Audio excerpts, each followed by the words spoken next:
So this creator matched with a gentleman on Bumble, they set up a date, and then the night before he sends her this. Hey there, I was excited for tomorrow and did a little pre-date Googling just now and saw your TikTok. Well, I thought some of the videos were funny, others, for example, the one about all men being trash, made me pause and gave me the impression we're not the right partner fit. Why is it always the subpar motherfuckers that end up ghosting? Like, you show up to the date and you're kind of like, yeah, he's not as good as a profile, but like, we'll work it out. And then the date doesn't go that well, but you're like, well, it was probably the first date. I had jitters, he had jitters.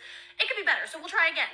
And then they have the audacity to ghost you? Like, baby, look in the mirror. How am I dating down and you're ghosting me? Oh yeah, run home and tell your friends you didn't want to go out with the hot girl again. Oh, he must not have read the signs. See, she is so hot that you have to be this attractive to reject her. Anything lower than this attractive, you're so ugly that you have to do whatever she says. No, but for real, this is really goofy. I'm just getting nice guy, whatever, I didn't want you anyways vibes. Here's the thing. He didn't ghost you because he's subpar. He ghosted you because he could tell that you see him as subpar. If you view a man as less than yourself, he's gonna pick up on that.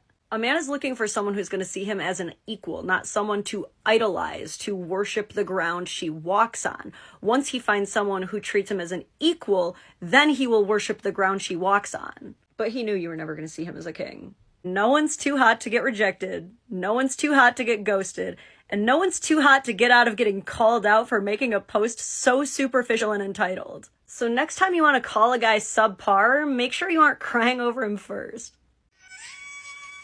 So this creator matched with a gentleman on Bumble, they set up a date, and then the night before he sends her this. Hey there, I was excited for tomorrow and did a little pre-date Googling just now and saw your TikTok. Well, I thought some of the videos were funny, others, for example, the one about all men being trash, made me pause and gave me the impression we're not the right partner fit. To which she, of course, replies, I love when they tell on themselves. The ironic thing about this video is that he isn't the one who told on himself, she is. That's the whole reason he was able to glean enough red flags to call off the date. I think Googling someone before a date is super normal and something you should honestly be expecting at this point. I don't know if you know this, but if you give someone your phone number, there are apps that can generate every single social media that you have off of that. I know it's really popular right now for creators to be making accounts just for the purpose of bad dating stories and criticisms of men, like this creator has. But you can't blame guys for not wanting to be that next bad dating story or criticism piece for your content. If he was able to find that page through a very preliminary Bumble search, it is very tied to your identity, by the way. It's not really a radical concept that a man might not want to be publicly associated with a woman who posts things like this. It really is a fascinating timeline to watch women post publicly about how little they think of men, and then have the audacity to literally post where have all the good men gone. Ma'am, they're in hiding, and women like you put them there. Men, by now I'm sure you've learned the number one thing a woman never wants to be to you is your mama. It is known. But ladies, one thing that took me a little bit too long to realize myself is that they also don't want you to be their mother. And it might not feel like it, right? Because he might let you clean up after him. He might let you take over the schedule, right? He definitely wants you to take care of him when he's sick. All things that a mother might do. But that doesn't mean that he wants you to mother him. If there's a Venn diagram between a mother's love and a partner's love, all of the aforementioned examples are gonna be in the middle. But I'm telling you, he only wants the partner parts and the middle parts, not the mom parts. And we can't say that's too unlike ourselves. If a person starts providing something, be that cooking, cleaning, paying the bills, we are going to naturally allow that to happen. I mean, if a man takes it upon himself to start paying for the majority of bills and dates and trips, we aren't going to complain about that. But are most men leaving their messes behind with the expectation that you are supposed to pick up after him? No. Nor should you be picking up after him unless, and hard unless, you genuinely want to help him and aren't just pocketing it as resentment fodder for later. Best thing to do to get on the same page and away from the weird Freudian dichotomy is to talk to each other the way parents and children don't. Sit down and take turns laying out what chores you're already doing because you might not even realize what the other person does. Then talk about chores that still need to be done and divide them out without anybody bossing each other around. Take the time to hear out why a person does or prioritizes things the way they do. And do it over wine and cheese or even tequila shots because moms and dads don't do that with their kids now, do they? You are lovers. You are lovers who share a home. So no matter how much you annoy each other, put that first when you talk to each other. Because trust me, neither of you wants you to be the mom.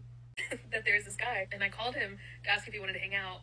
And he was like, no, sorry, I can't. And I was like, oh my God, what is going on today? Like, no one wants to hang out. You were literally the last person. He got so mad. He was like, what number am I? What number am I? And then I told him 9. hung up on me. It was so funny. I love to humble a man.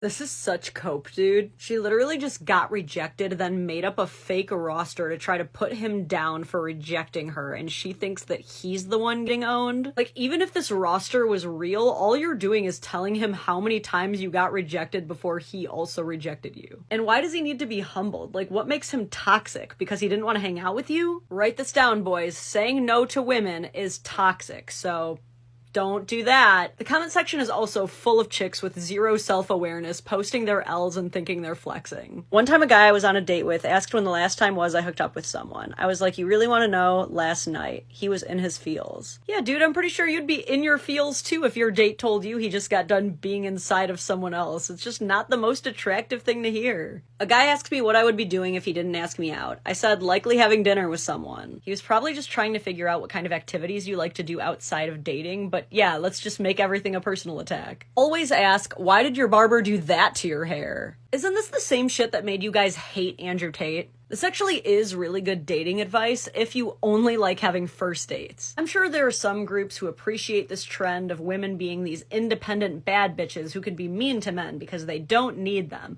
But most of us just see a bunch of crybabies who got nerfed and are now just desperately trying to make it look like not getting the guy was their goal all along. This is literally the female equivalent to whatever, she was ugly anyway. But at least pickup artists have the decency to admit they're being players. You guys are still trying to make it look like you're doing something good by calling it humbling men, when really you're just being needlessly shitty to them. How about we humble ourselves and be honest by changing the title of this series from How to Humble Toxic Men to How to Stay Chronically Single. One of the most valuable lessons I've learned on men. So counterintuitive, but it's true. Don't do anything for them. I know that sounds so fucked up, especially if you're a giver. Don't do it.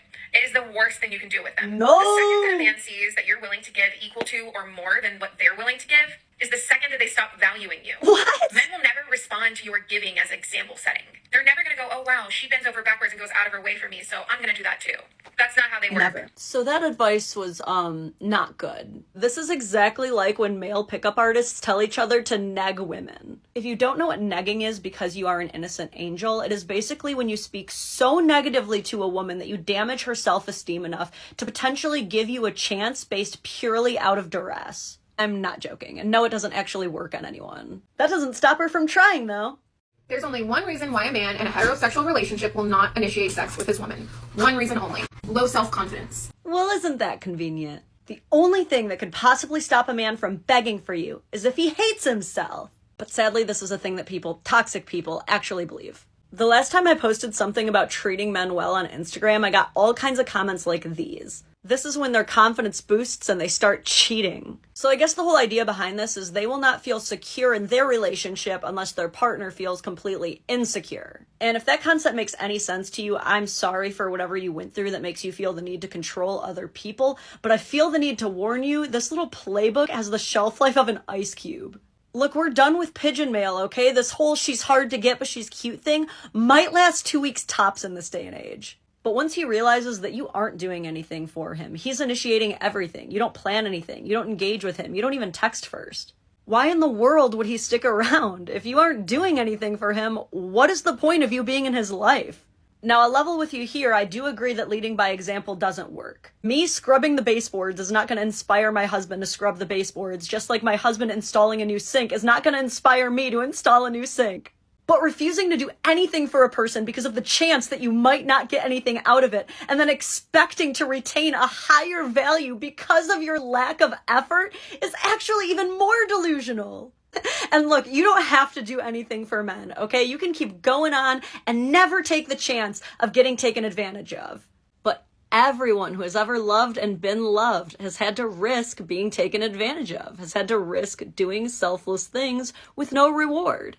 And if you don't want to risk it, that's fine. But whatever it is you're trying to have with men, don't call it a relationship, because what you want is one-sided. Okay, so I did not realize until I was married, but there is a secret measuring tool that men use that might help you out someday, and I will tell you about it through a story time. So it's me, a brand new mom, I just had my daughter, and TJ at the store, and I realized, like, man, I need some new nursing bras, but I have no idea what size I am because they've changed so much. My husband goes, hold up, I got this. Proceeds to walk up to them and just...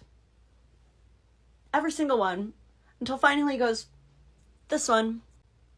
And he was right. It was perfect. Have some fun.